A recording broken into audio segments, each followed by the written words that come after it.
தெருநாயால உங்களுக்கு எந்த அளவுக்கு வெட்டினரியில் திறந்து விட்டாங்க போல் எல்லா நாயிலும், எல்லாம் சொறி நாய் வெறி நாய் எல்லாம் வந்து ஒரே அமுக்கலும். ஒரு தெருவில் 10-12 நாய் இது எல்லாம் ஒன்றா சேர்ந்து நாங்கள் வெளியே கடைக்கு போக முடியல. எங்கன்னா புதுசாக ஆளுங்க ஒரு பேக் நீ வந்தீங்கன்னா கூட இந்நேரம் விட்டுருக்காது உங்களை. நானே 4 மணிக்கு ப்ரேயருக்கு போகிறேன், ஒரே நாய் தொல்லை. பேக் எடுத்து மறைச்சின பேர் அப்புறம் கம்முன்னு இருந்தது. இந்த மாதிரி அமக்கலம் பண்ணிட்டு குழந்தைங்கலாம் இருக்குது எங்ககிட்ட, வயசானவங்க. நிறைய பேர் அதை கடிச்சிருக்காங்க. ஆமாம், 2-3 பேரை கடிச்சிருக்குது. நாய் ஊசியை இங்கே எங்கள் சொந்தக்கார பையன், சின்ன பையன் 8 வயசு பையனை கடிச்சிச்சு. ஜிஹெச்சில் தான் ஊசி போடுறான் அவன். நிறைய நாய்ங்க வந்து அது சாவடிக்கக்கூடாதுன்னு வந்துடுச்சு அமைப்போம். அதுங்களுக்குன்னு ஒரு இடம் ஒரு இதெல்லாம் கட்டி அவங்கள விடலாம். இப்போது காட்டில் மிருகங்க இருக்கிற மாதிரி தான் இதுவும் ஒரு மிருக ஜீவம். இதுங்களுக்கு ஒரு சேஃப்டி பண்ணி விட்டா அதுங்க பாட்டுன்னு அதுங்க தின்னு அப்படியே இருக்க போகுது. தெருவில் கழட்டி விட்டதுனால தானே எல்லார் மேலே ஏறுது. புலி சிங்கத்தை விடுவாங்களா? அதை விட விஷம் நாய் இல்லையா? என்னெல்லாம் கடிக்கிற அளவுக்கு நான் நடந்துக்க மாட்டேன்ப்பா. நாயெல்லாம் நாங்கள் கீழே இறங்கவே மாட்டோம். நாய் இருக்குது. இப்போ ஒரு நாய் கூட உங்களை பார்க்கலையா? ஆமாம், நாயை நீ இன்னும் ஒரு நாய் கூட பார்க்கவே இல்லையா? சரி, இவ்வளோ பிரச்சனையை சந்திக்கிறீங்க, யாருக்குன்னா கம்ப்ளைண்ட் கொடுத்துருக்கீங்களா நீங்கள்? கம்ப்ளைண்ட் கொடுத்தோம், அங்கே வெட்டினரியிலே போய் சொன்னோம். இப்போது நாய் இட்டுன்னு போகிறாங்களா, இந்த நாய் சொறி இருக்குது அப்படின்னு சொல்லிட்டு வளர்க்குற நாய்களே விட்டு போயிடுறாங்க.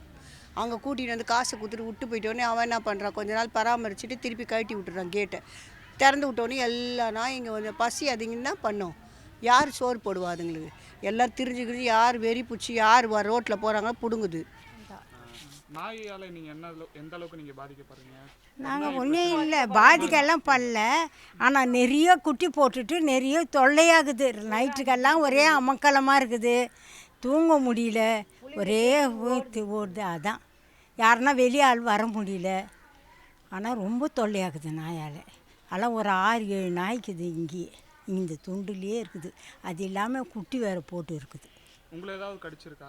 எங்களெல்லாம் அதெல்லாம் உங்களுக்கு கிடைக்கும். இந்த பகுதி இந்த தெரு மக்கள் யாராவது நாய் அதிகமாக கடிச்சு? இல்லை, வெளியிலேருந்து யாருன்னா வந்தாங்களா, தெரியாதவங்க யாருன்னா வந்தாங்கலாம் அப்படி கடிச்சிட்டோம். என்ன நடவடிக்கை எடுக்கணும்னு நீங்கள் சொல்கிறீங்க? நாங்கள் இன்னும் நடவடிக்கை அது நாய்களை பிடிச்சின்னு போயிட்டா நல்லாயிருக்கும். அதான் வேறு ஒன்றும் இல்லை. எங்கள் கூட ஒரு 5 குட்டி போடுறதுக்கு போகிற பிள்ளைங்க வர பிள்ளைங்களெல்லாம் எகிரி பிடுங்குது. நைட்டில் ஒரு 10 மணி ஆனாலும் வர முடியுது. நிறைய நாய்க்குது.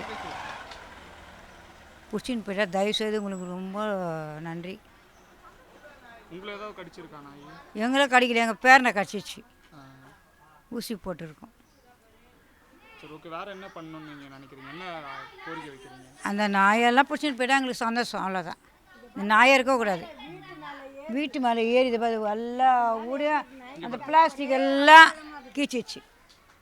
நாங்கள் அந்த வீட்டில் தான் இருக்கோம். அந்த ஓலை வீடு இது இல்லை, ஓடு வீடு. அது மேலே இது மேலே ஏறி அது மேலே போயிடும். ஒரே அமக்கலாம். இல்லை, அதான் சொல்கிறேன். போயிட்டு வர சொல்ல 1 மணி 2 மணி 3 மணி 4 மணிக்கெல்லாம் வருது, தெரிச்சுன்னு வருது. இப்போ நாங்கள் ஜெபம் பண்ணுவோம், போவோம். நாங்கள் 4:30 மணி 3:30 மணிக்கெல்லாம் ஜெபம் பண்ண போவோம்.